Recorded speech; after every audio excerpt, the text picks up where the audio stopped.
Hey guys, welcome back to our new video. So on this video we are gonna look how we can change your marital status of your profile on Justdial app. For that, just open the Justdial app. So after opening the app, here we just need to go to the profile option on the top left corner. Just tap on the top left corner, and in here we can just see our profile icon on the top left corner. Just tap on it.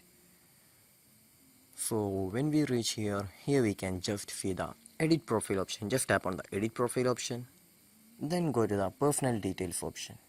In here we can just see the marital status just below our language section. Just tap on the marital status and then enter whichever marital status that you need. So after choosing your marital status, don't forget to tap on the yes option on the next option on the just in the bottom right corner. So this is how I'm gonna change your marital status on Justdial app. So I hope this video was useful for you. So just do like, share, subscribe to our channel. Thank you.